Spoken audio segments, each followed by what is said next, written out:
मेरा भांजा 18 साल का था और मेरा पति 45 साल का था। भांजे को देखते ही अपने दिल को काबू में ना कर पाई। जब पति काम से शहर गया तो मैं अगली रात भांजे के कमरे में चली गई। मैं बस अपना ख्वाहिश पूरा करना चाहती थी। जैसे ही भांजे के पास लेटी मेरे रोंगटे खड़े हो गए, क्योंकि आज मेरा भांजा मेरे घर आया था। बहुत ही नौजवान और खूबसूरत था, साथ में हैंडसम भी था। आज मेरा पति कुछ काम के सिलसिले में 4 से 5 दिन के लिए शहर गया हुआ था। अपने भांजे को देखकर मेरे दिल में कुछ कुछ होने लगा। उसका हुस्न मुझे पागल करने लगा। मेरा नाम हेमा है। मैं बहुत ज़्यादा खूबसूरत लड़की थी। जब मेरी शादी तय हुई मैं 19 साल की थी और मेरा पति 35 साल का था। मुझे मेरा पति बिल्कुल भी पसंद नहीं था, लेकिन मैं कर भी क्या सकती थी। माँ पिता की वजह से मजबूरन मुझे वह शादी करनी पड़ी। ना चाहते हुए भी मुझे वह रिश्ता निभाना पड़ा। लेकिन आज तक मैं अपने पति से ज़्यादा खुश नहीं रह पाई। मेरे अंदर एक अलग सी ख्वाहिश थी। खैर, मेरी ख्वाहिश तो ख्वाहिश ही रह गई। आज दरवाजे की बेल बजी तो मैंने फौरन ही दरवाज़ा खोलने चली गई। सोचा कि हो सकता है पति आया होगा, लेकिन दरवाज़ा खुलते ही मेरी निगाहें उस नौजवान लड़के को निहारे जा रही थी। वह था ही बहुत खूबसूरत। अगर कोई उसे देख ले तो उसकी निगाह उसके ऊपर से हटने से ना रहे। इतना ज़्यादा खूबसूरत था कि मैं अपने आप को खो बैठी थी। थोड़ी देर के बाद मेरे पति का नाम लेकर पूछने लगा। थोड़ी देर के बाद मेरे पति भी काम से वापस आ गए और घूरती हुई नज़रों से मुझे देखने लग गया। मैं अपने घर में अकेली रहती थी और मेरे घर पर पति के अलावा कोई नहीं था, इसीलिए मैं दुपट्टा नहीं ओढ़ती थी। लेकिन जब इसकी नज़रों ने मुझे एहसास दिलाया तो मैं फौरन एक दुपट्टे को ओढ़कर खड़ी हो गई। मैं हैरत से उस लड़के को देखे जा रही थी, क्योंकि इससे पहले मैंने कभी उसे नहीं देखा था। आज तक मेरे घर पर कोई इतना हैंडसम लड़का नहीं आया था। आखिर यह कौन था? थोड़ी देर के बाद मेरे पति बताने लगा कि यह दूर के रिश्तेदार हैं, जो रिश्ते में भांजा लगता है। नाम उसका सुहेल था। सुहेल ने एक भी नज़र उठाकर मेरी तरफ नहीं देखा था। जब से आया था नज़र झुकाए खड़ा था। पति कहने लगा, मुझे इसको यहाँ पर नौकरी दिलवानी है। जब तक इसको नौकरी नहीं मिल जाती यह हमारे साथ हमारे घर पर ही रहेगा और तुम्हारे साथ छोटे मोटे काम भी कर दिया करेगा। तुम्हारे हर एक काम में हाथ बटा दिया करेगा। जब इसको नौकरी मिल जाएगी तो सुहेल यहाँ से चला जाएगा। यह बात सुन के मुझे बुरा लगना चाहिए था, क्योंकि मैं घर पर अकेली ही रहती थी। पति तो हर वक्त काम के सिलसिले में घर से बाहर रहते थे, लेकिन अपने पति के इस फैसले से मैं बहुत खुश थी। मैंने कहा, आपने तो बहुत अच्छा किया। मुझे घर के काम करने में बहुत मुश्किल होता था और फिर जब बाजार से सामान लाना होता है तो मैं थक जाती हूँ। वह कहने लगे, हाँ, इसीलिए तो मैंने इसे यहाँ लेकर आया हूँ, ताकि तुम्हें बाहर न जाना पड़े। तुम बाहर के सारे काम सुहेल से करवा सकती हो और घर के छोटे मोटे काम भी करवा दिया करेगा। हमारा घर बहुत बड़ा तो नहीं था कि सुहेल के लिए कोई कमरा होता, इसीलिए मेरे पति ने घर का स्टोर रूम सुहेल के लिए खाली कर दिया और मेरे पति ने सुहेल के लिए स्टोर रूम में रहने का व्यवस्था करवा दिया। फिर मेरे पति ने एक प्लेट में खाना डाला और सुहेल को स्टोर रूम में देने के लिए चला गया। जब वापस आया तो मुझसे कहने लगा कि जब कोई काम ना हो तो इसे घर में ज़्यादा घूमने फिरने मत देना, इसे कहना ये स्टोर रूम में ही रहा करे। मैंने कहा, ठीक है। ना जाने क्यों मेरे अंदर एक अजीब सा एहसास जन्म ले गया था। मुझे पूरी रात सुकून से नींद नहीं आई थी। आंखें बंद करती तो सुहेल का चेहरा मेरी आंखों के सामने आने लगता था। न जाने क्यों बस मैं यही सोचती थी कि जल्दी से सुबह हो और मेरा पति घर से बाहर चला जाए। जो सुहेल का चेहरा मुझे दीवाना सा करके रख दिया था। सुहेल जितना जवान और खूबसूरत था आज तक मैंने किसी को नहीं देखा था। बस मुझे हैरत यही थी कि कैसा अजीब शख्स था, इसीलिए एक बार भी मेरी तरफ एक नज़र भी उठाकर नहीं देखा था। अगले दिन सुबह मैं जल्दी उठ गई थी। मैं किचन में नाश्ता बना रही थी कि जब मेरे पति ने स्टोर रूम के दरवाजे पर गया तो सुहेल बाहर आ गया। मेरे पति ने कहा कि जाओ घर का सामान लेकर आओ और अपनी मामी के साथ ज़रूरी काम करवा लो, फिर मैं तुम्हें बाहर ले जाऊंगा। यह सुनकर मैं परेशान सी हो गई। मेरा पति उसे बाहर क्यों लेकर जा रहा था? वह तो इसे जब तक काम न मिल जाए यहीं पर रखने वाले थे। मैंने गैस बंद करके बाहर आ गई। मैंने कहा कि आप इसे कहाँ लेकर जा रहे हैं? यह तो जब तक काम न मिल जाए तब तक तो यह इसी घर पे रहने वाला था ना। मेरी बात सुनकर मेरा पति कहने लगा कि इसे जब मैं बाहर लेकर जाऊंगा तभी तो पता चलेगा यह कौन सा काम कर सकता है। जब मैं अपने साथ रखूंगा फिर इसको काम करने का आइडिया धीरे धीरे पता चल जाएगा। जब मैं शाम को घर वापस आऊँगा तो इसे भी अपने साथ लेकर आऊँगा और रात को भी तुम्हारे साथ जो काम होगा करवा दिया करेगा। यह सुन के तो मैं उदास रह गई थी। मैंने नाश्ता उदासी से बनाया। सुहेल किचन में आ गया, कहने लगा, मामी कोई काम है तो बता दीजिए। मैंने पलटकर उसकी तरफ देखा, वह भी नज़र झुकाए हुए बात कर रहा था। जब उसने मामी कहा तो मेरे तन बदन में आग से लग गई थी। मैंने कहा, मुझे मामी मत कहा करो, मुझे मेरा नाम लेकर बुलाया करो, मेरा नाम हेमा है। कुछ देर के बाद नाश्ता करके आज मेरे पति सुहेल को अपने साथ लेकर चला गया। ना जाने क्यों आज का दिन बड़ी मुश्किल से मैंने काटा था। ऐसा लग रहा था कि जैसे वक्त थम गया हो। मैं बार बार घड़ी की सुइयां देखती रही। रोजाना मेरे वक्त यूं ही गुजरता था, लेकिन घर के कामों से मुझे फुर्सत नहीं मिलती थी। दिन बहुत जल्दी से निकल जाता था, लेकिन आज तो मैं परेशान सी हो गई थी। मैं अपनी बेचैनी से बहुत परेशान थी। बार बार मुझे सुहेल का ख्याल आ रहा था। जैसे ही रात को मेरे पति का आने का वक्त हुआ, मैं जल्दी से कमरे में गई, एक अच्छे से कपड़े पहने, मेकअप किया और अपने बाल भी खुले छोड़ दिए। हालांकि मेरी शादी को 8 साल हो चुके थे और मैं अपने पति के लिए कभी तैयार भी नहीं हुई थी। शादी के शुरू के दिनों में ही 1 महीने तक मैं खुद को सजाया था, लेकिन उसके बाद मैं घर के कामों में ढल कर रह गई थी। लेकिन न जाने क्यों आज मेरा दिल चाहा कि अपने आप को सजूं संवरूं। लेकिन हाँ, मेरी गिनती खूबसूरत औरतों में होती थी। मेरी उम्र 25 के लगभग थी, लेकिन मैं बेहद खूबसूरत थी। देखने वाले मुझे शादीशुदा भी नहीं समझते थे। जब मैं अपने पति के साथ कहीं जाती तो सभी मुझे हैरत भरी नज़रों से देखते थे, क्योंकि मेरा पति देखने में खूबसूरत नहीं था। मोटा भद्दा नाटा दिखता था और नाक नक से कुछ खास भी नहीं थे, और मैं एक हसीन औरत थी। इसीलिए मैं सुहेल की बढ़ती जवानी को देखकर मेरे अंदर एक अजीब सी ख्वाहिश फूट रही थी। जैसा मेरा पति घर पर दाखिल हुआ, मुझे देखकर वह हैरान रह गया था, लेकिन मेरी नज़रें तो उस पर ही टिकी हुई थी। पूरा दिन मैं न जाने कैसे काटा था, लेकिन वह बड़ा अजीब लड़का था। एक नज़र उसने मुझ पर डालकर नहीं देखा, और यह बात मुझे अंदर ही अंदर खलती गई। बल्कि मेरा पति मुझे देखकर बड़ा खुश था। खाना खाने के बाद कहने लगा, क्या हेमा, आज मैं तुम्हें कहीं बाहर लेकर चलता हूँ, तुम बहुत अच्छी लग रही हो। लेकिन मैं इसके लिए तैयार नहीं हुई थी। जिसके लिए मैंने तैयारी की थी, उसने तो मुझे एक बार भी नहीं देखा था। मैं चाहती थी वह मुझे देखे और देखकर अपने होश खो बैठे, क्योंकि मैं भी उससे कम नहीं थी। लेकिन वह तो सीधा स्टोर रूम में चला गया। मैंने अपने पति से कहा कि मेरी तबीयत कुछ ठीक नहीं है, मुझे कहीं नहीं जाना। यह कहकर मैं अपने कमरे में चली गई। मैं चूड़ियाँ उतारकर सामने ड्रेसिंग पर फेंक दी, अपनी ज्वेलरी उतारी, बालों का जूड़ा बनाकर बालों में क्लेचर लगा लिया और कपड़े भी बदल लिए, मुंह भी धोया, और फिर सोचा कि इस तरह से सुहेल को अपने पास खींचूं। मेरा दिल बहुत ज़्यादा उतावला हो रहा था। मेरे दिमाग में अपने पति के ख्याल भी नहीं थे। पति के उठने से पहले मैं छत पर चली गई और जो कपड़े सूख गए थे उसे उतारने लगी और जानबूझकर अपना पाँव मोड़ दिया, और मैं अपना बैलेंस ना बन पाई और मैं सीढ़ियों से गिर गई। मेरे पैर पर अच्छी खासी चोट आ गई थी। मैं रोने लगी, चिल्लाने लगी। मेरा पति अपने कमरे से निकलकर बाहर आ गया।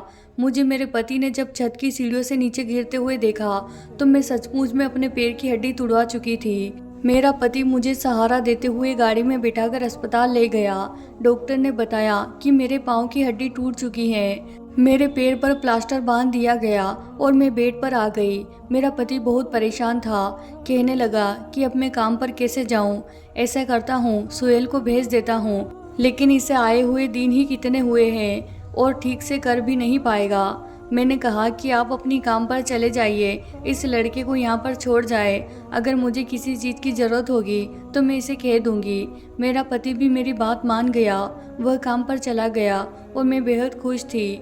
हालांकि मेरे पाँव से दर्द उठ रहा था, मेरा घुटना हिलने से इनकार कर रहा था, लेकिन मेरा दिल बड़ा ही बेफिक्र था। पति के जाते ही मैंने सुहेल को पुकारा और साथ ही अपना दुपट्टा उतारकर सामने सोफे पर फेंक दिया। जैसे ही वह मेरे कमरे में आया और कहने लगा कि जी कहिए, मैं चाहती थी वह मेरे पास आ जाए। थोड़ी देर के बाद कहने लगा, क्या चाहिए आपको? वैसे मैंने खाना बना दिया है, मुझे खाना पकाना आता है और मैंने घर की साफ सफाई भी कर दी है। मैंने उससे कहा कि इधर बैठो। यह सुनकर उसकी नज़र मुझ पर पड़ी थी, लेकिन उसने फ़ौरन ही अपनी नज़र फेर ली थी और 3-4 कदम पीछे हट गया।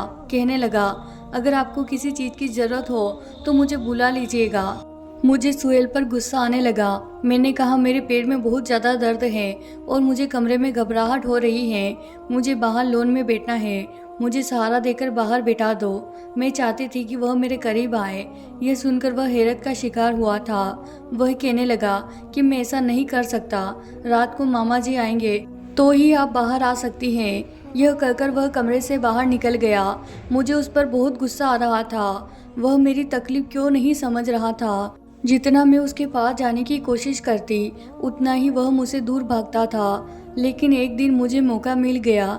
जैसे ही मेरा पति घर से बाहर गया, मैं चीखने और चिल्लाने लगी जैसे मैं बेड से नीचे गिर गई हो। सुहेल जैसे ही कमरे में दाखिल हुआ, मैं हल्का सा सहारा देकर जमीन पर बैठ गई। बैसाखी भी एक तरफ फेंक दी जैसे लगे कि मैं बेड से गिर गई हूँ। सुहेल जैसे ही कमरे में दाखिल हुआ, मैं चिल्लाने और चीखने लगी, रोने धोने का ड्रामा करने लगी। वह मेरे पास आ गया, मेरे हाथ को पकड़ते हुए सहारा देने पड़ा। जैसे ही उसने मेरा हाथ पकड़ा और मेरी कमर पर हाथ रखकर मुझे उठाने की कोशिश करने लगा, उसकी इस हरकत पर मेरा दिल खूब मचलने लगा। मैं बेहद खुश थी। मैं यह सोचती थी, इसने मुझे बेड पर बिठाया, फिर तो मैंने यह सिलसिला ही पकड़ लिया था। मैं बार बार इसे पुकारती, वह बेचारा मजबूरन मुझे सहारा देता। मैं चाहती थी कि मेरे करीबी से वह बेचैन हो, और फिर एक मर्द की कोई औरत के इतने करीब होने से कुछ ना कुछ तो होता है। इसके भी दिल में हलचल मचनी शुरू होगी। असल में जब इंसान को जो चीज़ मिलनी चाहिए, जिसे उसकी ख्वाहिश हो, वह चीज़ तो परेशान कर देता है। मेरा भी यही मसला था। मेरी शादी को 8 साल बीत गए थे, लेकिन औलाद नहीं थी। मैं अभी प्रेग्नेंट नहीं हो पाई थी। मेरे पति ने आज तक कभी मुझे इस बात का ताना भी नहीं दिया था। मैं बहुत खूबसूरत लड़की थी, इसीलिए जब भी किसी महफिल में जाती थी तो नौजवान खूबसूरत लड़कों को देखकर मेरी नज़रें उनके आसपास घूमती रहती थी। मैं हसीन और नौजवान को देखकर प्यार से भरती थी। उस वक्त मुझे अपने साथ बेटा अपना पति बहुत बुरा लगता था। कभी लगता था कि मैंने यह शादी करके बहुत बड़ी गलती कर दी। मुझे यह शादी नहीं करनी चाहिए थी। मुझे अपने माँ पिता के फैसले पर शादी करके बहुत अफसोस हो रहा था। मेरा पति खूबसूरत नहीं है। अब इंसान को हर चीज़ तो नहीं मिलती है।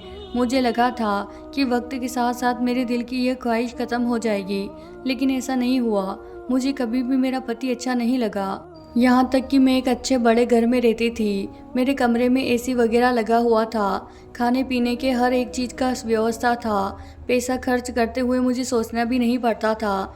लेकिन मुझे अपने पति का संगत से अच्छा नहीं लगता था। मुझे वह बिल्कुल भी पसंद नहीं था। जितना वक्त मेरा उसके साथ गुजारा, मैं एक दिमागी तकलीफ से गुजरती थी। उस वक्त ना तो मुझे कुछ अच्छा लगता था और ना ही वह बड़ा घर। कभी कभी मुझे यह लगता था कि शादी मैंने गलती की। अगर मेरा पति मेरा मनपसंद होता तो शायद मैं इसके साथ एक कमरे में भी हंसी खुशी गुजारा कर लेती, उससे जी भर के बातें करती। मेरी ख्वाहिश मेरे अंदर ख्वाहिश बनकर ही रह गई। सुहेल को देखकर मुझे लगा कि बस मेरी तलाश खत्म हो गई है। मैं चाहती थी कि वह भी मेरे तरफ देखे, लेकिन वह नज़र ही नहीं उठाकर देखता था। मैं तो उसकी आंखों में अपने लिए मोहब्बत देखना चाहती थी। अब मेरा पाँव काफ़ी हद तक ठीक हो चुका था, प्लास्टर भी उतर चुका था, लेकिन मैं जानबूझकर चीखने लग जाती थी ताकि वह मुझे सहारा दे। मेरा पति कहने लगा कि मैं तुम्हें दोबारा से स्ट्रेट करवा देता हूँ ताकि तुम्हारे लिए चलना फिरना आसान हो जाएगा, और डॉक्टर ने तो कहा है कि तुम अपने पैर पर वजन रख सकती हो। मैंने गुस्से से अपने पति की तरफ देखने लगी। मैंने कहा कि डॉक्टर को क्या पता कि मुझे क्या तकलीफ़ है, उसका क्या है, वह तो जो चाहे कह देंगे। लेकिन यह ड्रामा मैं कब तक कर सकती थी। मैं अपने पति से पीछा छुड़ाना चाहती थी। एक बार जब मेरा पति काम पर चला गया तो मैंने देखा कि सुहेल अपने मोबाइल पर किसी से बात कर रहा है। इसके पास एक छोटा सा मोबाइल था, लेकिन वह बात करने में बिजी था। मेरा पाँव अब चलने फिरने के काबिल था। मैं जानबूझकर धीरे धीरे चलती हुई किचन के दरवाजे तक चली गई। वह किसी से कह रहा था कि मैं बहुत जल्द माँ को तुम्हारे घर भेज दूंगा। अब तो मेरी नौकरी भी मिलने वाली है, तुम्हारे पिताजी भी इनकार नहीं कर सकते। मैंने बहुत बड़ी रकम जमा की है। मैं शादी करके तुम्हें शहर ले आऊँगा। अभी मैंने इतना ही सुना था कि मेरे होश उड़ने लगे। मैं तो सुहेल से बेहद मोहब्बत करने लगी थी, इससे जुदा नहीं हो सकती थी। मैं चाहती थी कि वह मुझसे मोहब्बत करे, लेकिन वह तो शायद किसी और लड़की के चक्कर में था। मैं धीरे धीरे चलती हुई अपने कमरे में चली गई। कहीं मुझे इस वक्त सब कुछ बुरा लग रहा था। मेरा जी चाहा कि वह लड़की मेरे सामने आ जाए तो मैं उसका गला घोंट कर मार डालूं। सुहेल मेरे अलावा कैसे किसी लड़की से मोहब्बत कर सकता है। मैं आईने के सामने अपने आप को देखने लगी। मैं बहुत खूबसूरत थी। यह कैसे मुमकिन है कि मैं सुहेल को अच्छी ना लगूं। वह कैसे मेरे अलावा किसी भी लड़की की तरफ देख सकता है। फिर मेरे दिमाग में आने लगा कि हो सकता है कि वह लड़की बहुत खूबसूरत होगी, मुझसे भी ज़्यादा हसीन होगी।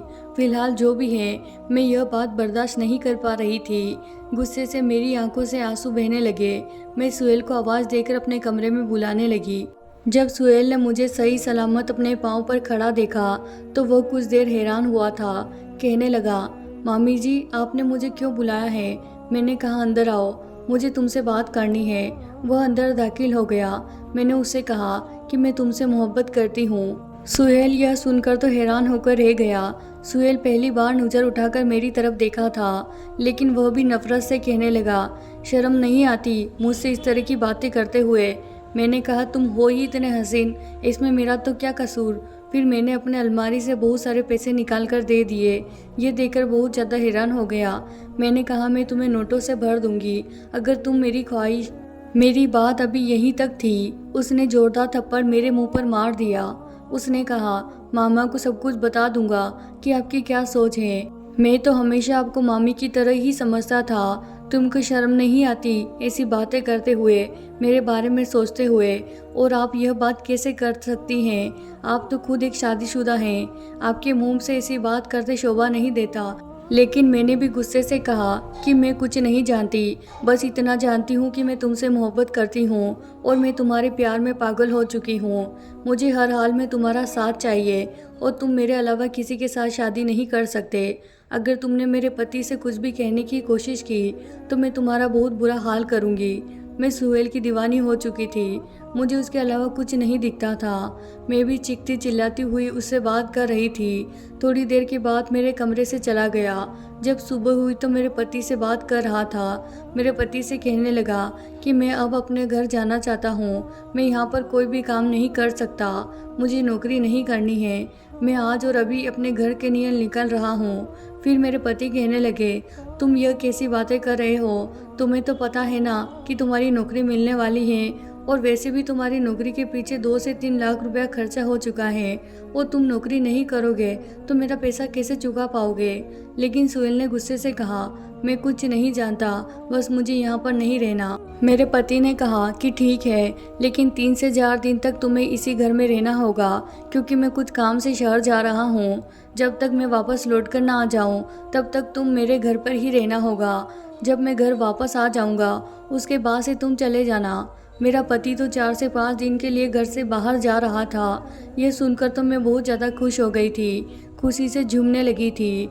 मेरे मन में बस एक ही सवाल आ रहा था कि मैं इतने दिनों में अपने हर एक इच्छा पूरी कर सकती हूँ। सुहेल से हर एक तरीके से अपनी ख्वाहिश पूरी करवा सकती हूँ। सुहेल यह बात सुनकर बहुत ज़्यादा परेशान हो गया था, लेकिन मैं अगले ही सुबह अपने पति का बैग पैक कर दिया। लेकिन पति मुझसे कहने लगे कि तुम सुहेल का थोड़ा ध्यान रखना, कहीं यह भाग ना जाए। मैंने कहा, फिक्र मत करिए, मैं उसे कहीं नहीं जाने दूंगी। जब तक आप वापस ना आ जाते तब तक इसे मैं कमरे से बाहर भी नहीं निकलने दूंगी। थोड़ी देर के बाद मेरा पति घर से निकल गया और सुहेल भी मेरे पति को छोड़ने चला गया। जब घर लौटा तो मैं पूरी तरीके से सजी सवरी सुहेल के सामने खड़ी हो गई, लेकिन उसने तो मेरी तरफ एक नज़र ही नहीं डाली। सीधा ही अपने स्टोर रूम में चला गया और अंदर से दरवाज़ा भी बंद कर लिया। यह सब देखकर मुझे बहुत ज़्यादा गुस्सा आ रहा था। इतना मुश्किल से तो मेरा पति घर से बाहर गया था। मैं भी उसके पीछे पीछे दरवाजे तक पहुंच गई और बाहर से कहने लगी, सुहेल प्लीज़ दरवाज़ा खोलो। लेकिन जैसे ही मेरी आवाज़ सुहेल के कान तक गई, उसने फ़ौरन ही कहा, आप यहाँ से चली जाए, मैं दरवाज़ा नहीं खोलूँगा। लेकिन फिर भी थोड़ी देर तक मैं उसका दरवाज़ा खटखटाती रही। जब सुहेल ने दरवाज़ा नहीं खोला तो मैं अपने कमरे में चली गई। मुझे तो उस पर बहुत ज़्यादा गुस्सा आ रहा था। यह सब सोचते सोचते मेरी आँख कब लग गई। जब मेरी नींद खुली तो सुबह के 3 बज चुके थे। मैं फ़ौरन से उठी और सुहेल के कमरे तक जाने लगी। मुझे अचानक याद आया कि खिड़की की तरफ से मैं अंदर जा सकती हूँ। दबे पाँव में खिड़की की तरफ से कमरे में चली गई और सुहेल के पास जाकर लेट गई। जब कमरे से किसी ने लाइट जलाई तो मेरी नज़र सुहेल के ऊपर चली गई। अब तो मैं हैरान परेशान सी हो गई। सोहेल तो वहाँ पर खड़ा है तो मैं किसके पास सो गई। जब मेरी नज़र मेरे पति के ऊपर पड़ी तो मेरे पैरों तले से जमीन निकल गई। मेरा पति कहने लगा कि जो तुम्हारे मन में खुरपत चल रही है और सब कुछ मुझे पता चल चुका है। सोहेल ने मुझे पहले ही बता चुका है कि तुम्हारे मन में क्या कुछ चल रहा है। यह सब तो मैंने ड्रामा था, यह सब अपनी आंखों से देखना चाहता था, तुम्हें रंगे हाथों पकड़ना चाहता था। मैं तो अपने पति के पैरों के नीचे गिरकर फूट फूट कर रोने लगी, लेकिन मेरे पति को कोई फ़र्क पड़ने वाला नहीं था। उसने कहा कि कल सुबह तुम मेरे घर से चली जाना और मैं तुम्हें तलाक दे दूंगा, क्योंकि मैं किसी भी भिखारन के साथ अपनी ज़िंदगी खुशी खुशी गुजार लूँगा, लेकिन तुम जैसे बेवफा औरत के साथ में एक पल भी हरगिज़ नहीं रह सकता। मैं दिन रात मेहनत करके तुम्हारी हर एक ख्वाहिश को पूरा करना चाहता था कि मेरी पत्नी खुश रहे और अपने पति की खिदमत करे, लेकिन मुझे क्या पता था कि मेरी पत्नी के दिमाग में क्या कुछ चल रहा है। अब मैं पूरी तरीके से बर्बाद हो चुकी थी, मेरे पास कुछ नहीं बचा। काश मैं अपने आप को संभाल के रखती तो आज मेरा पति मुझे तलाक नहीं देता, मुझे घर से नहीं निकलना। मैं तो एक औरत होकर बर्बाद हो चुकी थी, लेकिन सोहेल मर्द होकर भी अपने आप को हिफाजत में रखा। तो प्यारे दोस्तों, ये थी हमारी आज की कहानी। दोस्तों, इस कहानी का हकीकत से कोई लेना देना नहीं है, ये सिर्फ मनोरंजन के लिए बनाई गई है।